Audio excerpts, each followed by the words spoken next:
Learn English with JoJo. Hello and welcome to Learn English with JoJo. This video is going to be a little bit different than my normal videos because I am going to review a Duolingo product, which I have done 2 or 3 times before, so it's not something new.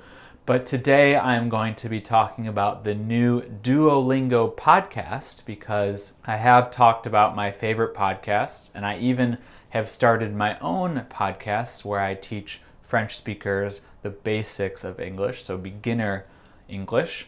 And so I thought it was really relevant. I was listening to the newest episode of the podcast because I'm trying to learn Spanish. Right now it's only available for English speakers learning Spanish and only English speakers who are at an intermediate level of Spanish or higher, of course. So I was listening to the latest episode and it was really good. So I got inspired to make a video review of the podcast because maybe it will bring more awareness to this podcast and to podcasts in general, and because I feel like it. The episode in question, the episode that I want to talk about specifically, and it's the episode that I recommend you start with because it's the one that has made me most excited about the podcast, is called, I wrote it down, it's called El Secuestro.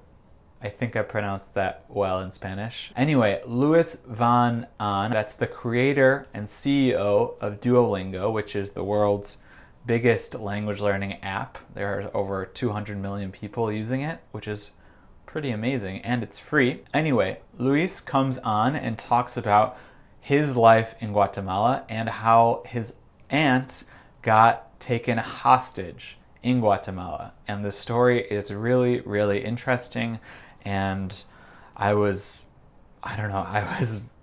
very much in the story, in the podcast. I didn't even really notice that it was in Spanish, even though my level of Spanish is pretty low. He speaks very clearly, and there are points where the narrator, the host of the podcast, speaks English and makes sure that anyone who's a little bit lost can understand. So I really enjoy that. And she doesn't say exactly what the Spanish speaker says. She says it a little bit differently, or she summarizes it a little bit, so it's not like you're getting double information. So even if you're pretty good at Spanish, I think it would be pretty good. And also I think it would be good for Spanish speakers who are learning English, because half of the podcast is in English. Maybe a little bit less than half, a little bit more than half, I'm not sure. But there's a lot of good stuff in English, and she speaks very clearly there as well. So the rest of the episodes are also good, but I can't think of the right word.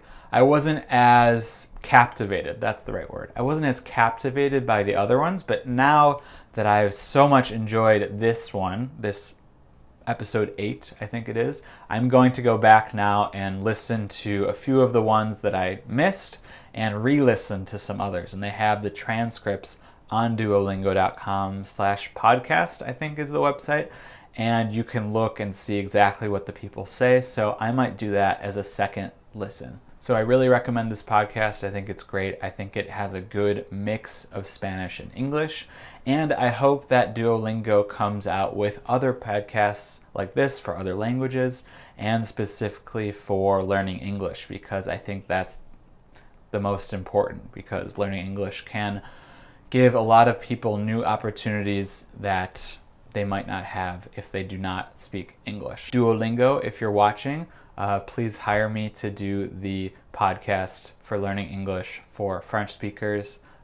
Just give me a call, send me an email, contact me. I would love to work for you. That's it for this video. I hope it was interesting. Please check out the podcast.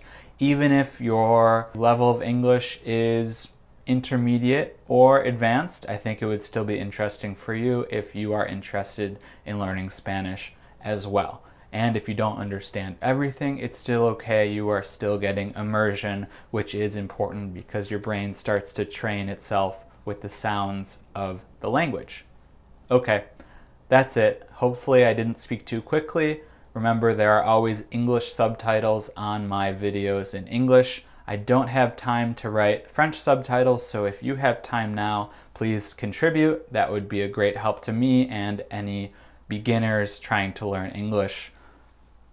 It's a great help. Or if you speak another language, please do the translation there too. Okay, that's it. Hope you have a great day and practice your English or whatever language you're learning. I'm going to practice Spanish today and maybe some Italian. And soon I'm going to learn Yiddish. I'm going to take a class in about a month. So I'm excited for that. Okay, bye. I can't think of the right word. I wasn't as captivated